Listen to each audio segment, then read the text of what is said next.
presidents have said, if one is missing, all of us have a problem. All we can bank on is assurances by the people we work with. The GFF is not responsible for ticketing. All we can do is urge our ministry to make sure these players, we give them the date we want these players to come. And if we are giving assurance, all we can tell you is this is what we are given. So at this stage, as I'm speaking to you, the assurance we have got, I think I've said it before, we are assured that all the players would be here by the 2nd of September, come Monday. We can always bank on that and trust the word of our corporate partners to make sure we have them on time. Okay? So we hope that pressure is part of the job. We have to live with it and go with it. But the reality is try to make sure you counsel your players, tell them to give their very best.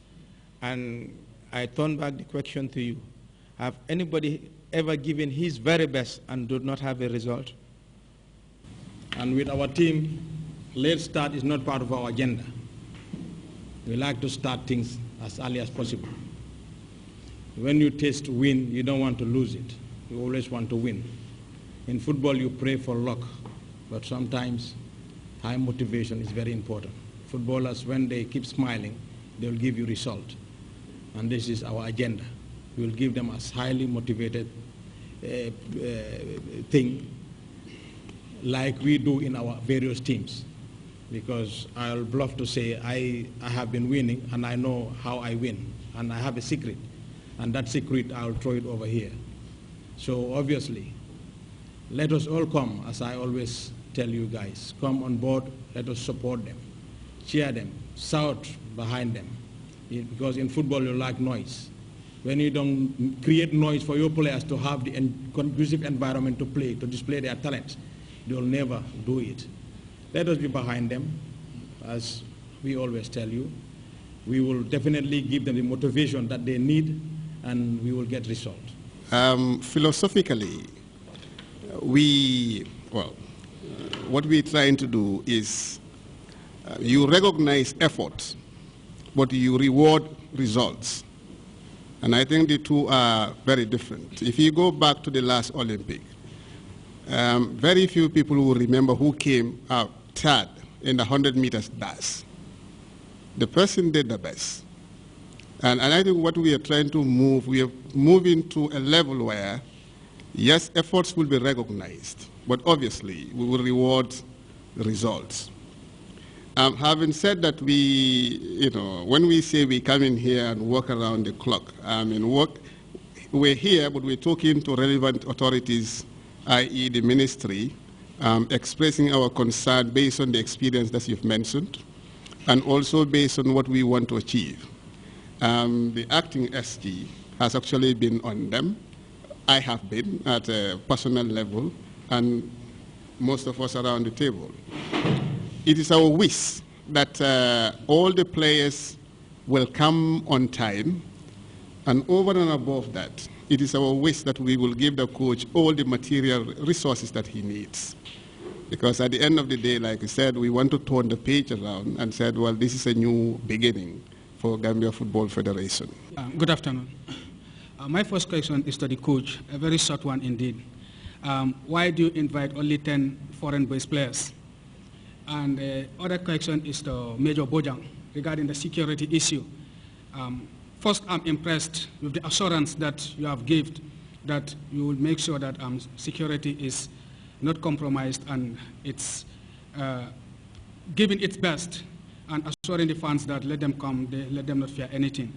But like all the speakers said, we have to learn from experience, and we have had, or fans have had, even journalists have had a bad experience in previous games with regards to the security. I could remember at the last game, Gambia-Ivory Coast, I did a build-up together with Mr. Cham and Babukar on TV, and some fans were calling saying that they fear coming to the game because when they came, they fear that they might be beaten by the security. And even we journalists also encounter even areas where we're supposed to do our work, especially around the mixed zones. Remember in the Ivory Coast game, when the Ivory Coast players were coming from their dressing room, around in the mixed zone where we're supposed to conduct interviews, we see security, pushing journalists, protecting these Ivory Coast players like demigods. We can do our jobs. So what I wanted to ask is, have you started orienting the guys who will be on duty that day as to what should they do to avoid such things so that we all come and enjoy the game and support our boys?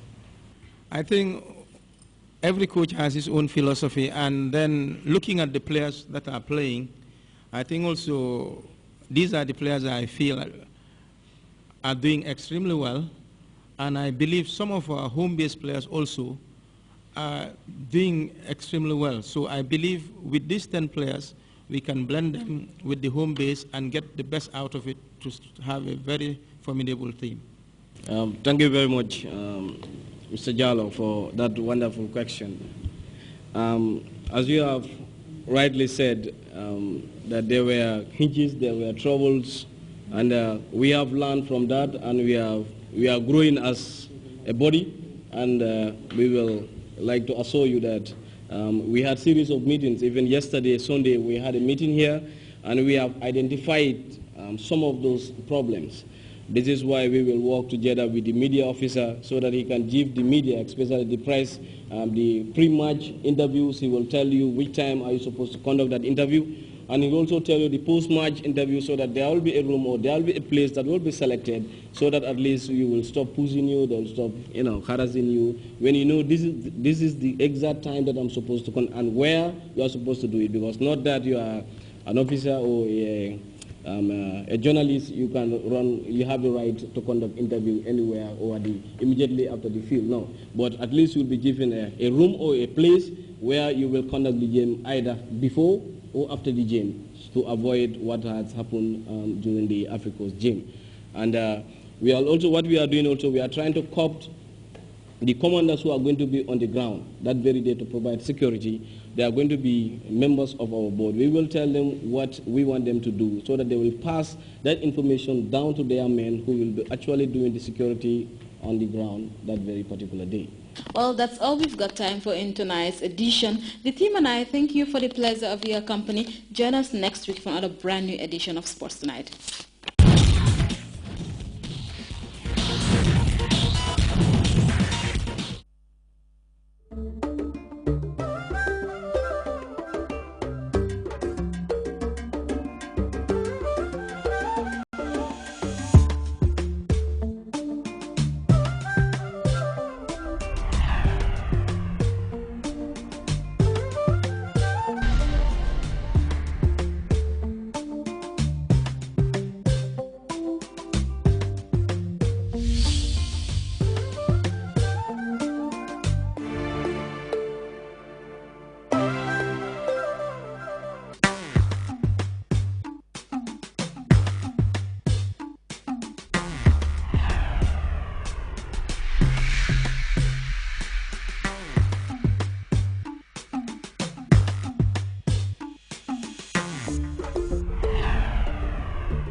أيها الأخ الكريم، ولو ذكر به الحديث لجلاها، ألا وهي السلام عليكم ورحمة الله وبركاته. هذه مناسبة الحفل الختامي للدورة التدريبية السابعة الإسلامية بالمدينة المنورة لأجل أنفسهم والمجتمع، وهذه المناسبة تأتي المجتمع. ويستوجب في هذه اللحظة أن أجدد لكم هذا المعهد، كما أشكر كل من ساهم في نجاح هذا البرنامج، معلمين الناس الخير حابين عليه وأن يجعلنا ممن نسخر منكم كما تسخرون فسوف تعلمون من يأتيه